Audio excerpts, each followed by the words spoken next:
Welcome back. Sports journalist Imran Sadiq हमारे साथ मौजूद हैं और हम बात कर रहे हैं पाकिस्तान टीम के क़यादत पर अब अगला कैप्टन कौन होगा।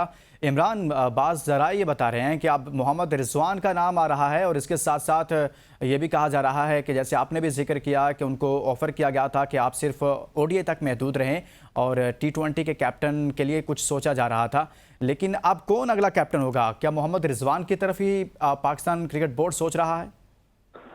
देखिए, अगर आप पाकिस्तान की प्लेइंग 11 खास तौर पे वाइट बॉल की बात करें ना, तो उसमें आपको ऑप्शन जो नजर आते हैं, अब आप मुझे बताइए, अब्दुल्ला शफीक है आपके पास, आपके पास फखर जमान है, आपके पास इमामुल हक है, आपके पास बाबर आजम है जो कि अब नहीं करेंगे, आपके पास रिजवान है, इफ्तिखार है, और आपके 3-4 फास्ट बॉलर हैं जो कि काफी यंग है, जिसमें शाहीन शाह अफरीदी है, नसीम है और 2-3 और फास्ट जो बॉलर हैं आपके। तो मेरा ख्याल है कि इन पूरी प्लेइंग 11 या 15-14 खिलाड़ी अगर हम देखें तो उसमें सबसे बेस्ट चॉइस आपकी मोहम्मद रिजवान बनते हैं, जो कि डिजर्विंग भी हैं। अगर आप डोमेस्टिक में उनके रिकॉर्ड देखें, अगर आप पाकिस्तान सुपर लीग में उनके रिकॉर्ड देखें, अभी आप हालिया चैंपियंस कप में उनके रिकॉर्ड देख लें, उनकी टीम फाइनल तक गई है, फाइनल में वो नहीं थे, टीम जो है वो हार गई।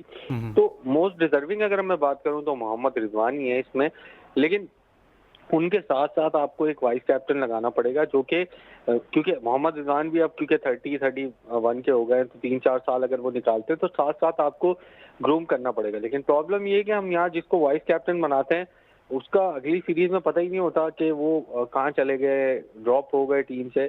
देखिए, वाइस कैप्टन उसको होना चाहिए जो आपको पता हो कि हाँ, इसकी प्लेइंग 11 में जगह बनेगी, ये परमानेंट स्क्वाड का मेंबर है। आई मीन शादाब खान की परमानेंट जगह ही नहीं बनती है टीम में, तो आप उनको वाइस कप्तान लगा ही नहीं सकते, ये बड़ी प्रॉब्लम है। तो मोहम्मद रिजवान के होते हुए, उनसे फायदा उठाते हुए, उनकी कैप्टनसी से फायदा उठाते हुए मेरा ख्याल है कि पाकिस्तान को चैंपियंस ट्रॉफी तक उनको बनाना चाहिए और फिर एक यंग कप्तान उनके साथ ग्रूम करें जो कि चैंपियंस ट्रॉफी के बाद पाकिस्तान टीम की क़यादत संभाले, जो कि अगले 5-6-7 सालों के लिए हो और उसकी उसकी जो एज है वो इतनी हो कि वो आगे पाकिस्तान को 6-8 साल सर्व कर सके। तो ये बेस्ट होगा पाकिस्तान के लिए। अगर आप इस वक्त, मैं समझता हूं कि अगर आप मोहम्मद रिजवान के अलावा किसी और ऑप्शन पे जाते हैं तो टीम में मजीद खराबियां पैदा होगी। नहीं, तो जो खराबी है इमरान, जो खराबी पहले से चलती आ रही है कि सब लोग तो ये जो 3-4 नाम डिस्कशन में रहते हैं, ये एक तरह से कहा जाता है कि ये तो सब कप्तानी के उम्मीदवार हैं और कप्तानी के लिए टीम में दौड़ लगी हुई है और लॉबिंग भी की जाती है, खराबी भी है और ग्रुपिंग भी है। तो क्या रिजवान के कैप्टन बनने से ये तमाम जो मसाइल हैं ये ख़त्म हो जाएंगे ग्रुपिंग से रिलेटेड? देखिए, मैं आपको बता दूं, अगर सऊद शकील को कप्तान बनाते हैं तो ये ग्रुपिंग बरकरार रहेगी, अगर शाहीन शाह अफरीदी को कप्तान बनाते हैं तो ये ग्रुपिंग बरकरार रहेगी, फखर जमान को बनाते हैं तो प्लेयर्स कैप्टनसी उनसे लेने की कोशिश करेंगे। एक ही नाम है जो मैं समझता हूं कि जिसकी सब खिलाड़ियों से अच्छी अंडरस्टैंडिंग है और सबको वो साथ लेकर चल सकते हैं, उनकी कैपेबिलिटी है उनके अंदर कि वो यज्ञा कर सकते हैं टीम को, वो है मोहम्मद रिजवान। उनकी बाबर आजम से बड़ी अच्छी अंडरस्टैंडिंग है, शाहीन शाह अफरीदी उनकी बड़ी रिस्पेक्ट करते हैं, नसीम शाह की बात करें, आगा सलमान की बात करें, शदाब की बात करें या इमाम की बात करें या अब्दुल्ला की बात करें, सब उनकी रिस्पेक्ट करते हैं और बहुत अच्छे से वो खिलाड़ियों को डील करते हैं। पाकिस्तान सुपर लीग में भी देख सकते हैं उनकी कैप्टनसी का अंदाज क्या है, किस तरह से वो खिलाड़ियों को लेकर चलते हैं। तो मेरा ख्याल है बेस्ट डिसीजन पाकिस्तान की इंटरेस्ट में यही होगा कि अभी मोहम्मद रिजवान कैप्टन बने और आगे उनके साथ साथ फ्यूचर की प्लानिंग आप करें। मोहम्मद रिजवान को कैप्टनसी के साथ साथ आपने ये टास्क भी देना है। अच्छा, ठीक कह रहे हैं आप। जो फ्यूचर की आप बात कर रहे हैं उसमें अभी जो नाम एक सामने आ रहा है वो मोहम्मद हारिस का आ रहा है, लेकिन वो T20 फॉर्मेट के लिए आ रहा है। तो आप समझते हैं कि रिजवान को अगर कैप्टन बना दिया जाता है तो फिर दोनों फॉर्मेट का बनाना चाहिए या फिर T20 का कैप्टन अलग से होना चाहिए? देखिए, डिपेंड करता है कि आपके वाइट बॉल कोच जो हैं और पाकिस्तान क्रिकेट बोर्ड क्या चाह रहे हैं। वही मैं बात करूंगा। देखिए, कैप्टन या वाइस कैप्टन आपका वो होना चाहिए जिसको आपको ऑटोमेटिक चॉइस हो, जिसके बारे में ये जहन भी ना जाता हो कि ये टीम से ड्रॉप हो सकता है।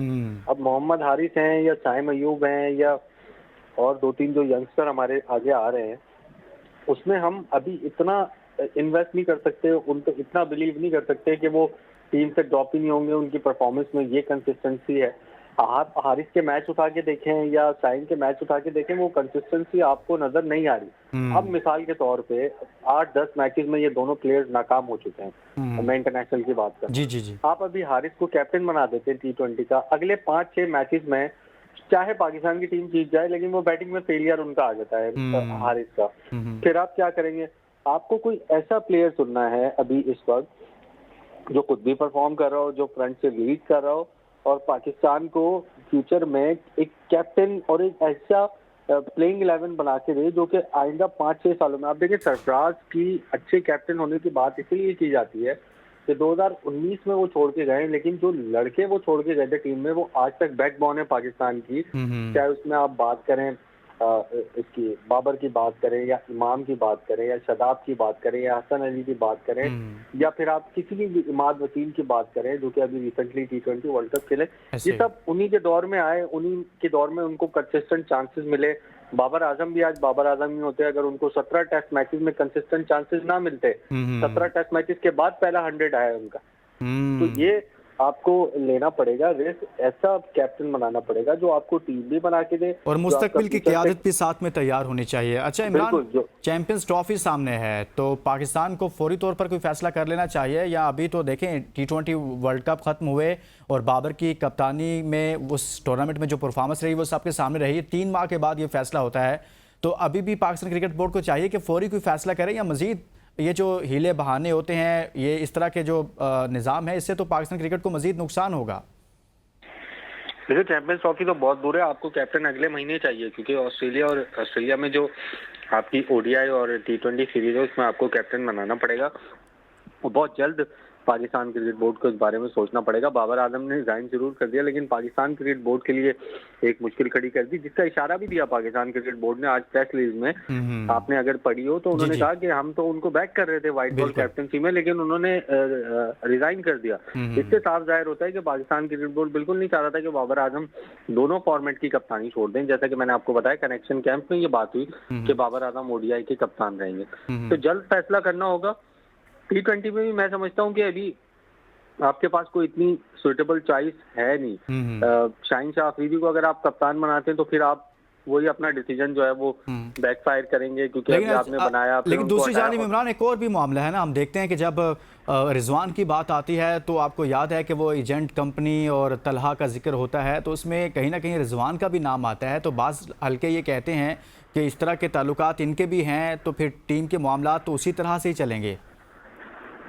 नहीं, देखें, वो एक एक्सटर्नल चीज है। जो मैंने बात की वो एक इंटरनल मामला है। रिजवान में ये कैपेबिलिटीज है कि वो इन सब चीजों के होते हुए भी खिलाड़ियों को यकजा कर सकते हैं।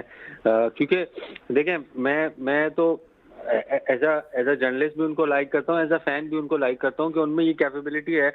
अब आप मुझे बताइए, मुल्तान सुल्तान की बॉलिंग लाइन जैसी भी हो, चैंपियंस कप में बॉलिंग लाइन जैसी भी हो, टीम को लड़ाते हुए नजर आते हैं वो। कोई बड़े नाम मुल्तान सुल्तान में, इतने बॉलिंग के बड़े नाम नहीं थे अभी तक पाकिस्तान सुपर लीग में, लेकिन कंसिस्टेंट बेसिस पर वो फाइनल के लिए क्वालिफाई कर रहे हैं।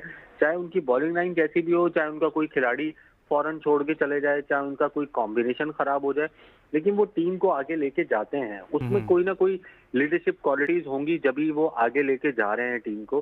तो मैं समझता हूँ बेस्ट डिसीजन होगा पाकिस्तान क्रिकेट बोर्ड का कि अभी बिला ताखीर वो मोहम्मद रिजवान की अनाउंसमेंट करें, ताकि वो भी अपनी प्लानिंग के तहत जो कि सिलेक्शन के मामलात हैं ऑस्ट्रेलिया के खिलाफ सीरीज में, आप कह रहे हैं कि मोहम्मद रिजवान को कैप्टन बनाना चाहिए और पाकिस्तान क्रिकेट बोर्ड को जल्द से जल्द इस हवाले से फैसला करना चाहिए, ताकि ऑस्ट्रेलिया सीरीज हो या फिर चैंपियंस ट्रॉफी हो, उस हवाले से वो बतौर कप्तान भी अपनी मौसर प्लानिंग कर सके। बहुत शुक्रिया इमरान सदीक, स्पोर्ट्स जर्नलिस्ट हमारे साथ थे, और हमने बात की है बाबर आजम के इस्तीफे के बाद जो नई सूरत हाल सामने है उसमें नए कैप्टन के हवाले से बात की है। मोहम्मद रिजवान हर तरफ से ऐसी ही आवाज़ें उठ रही हैं। इसके साथ ही इजाज़त दीजिए और अपना बहुत सारा ख्याल रखिए। अल्लाह हाफिज़।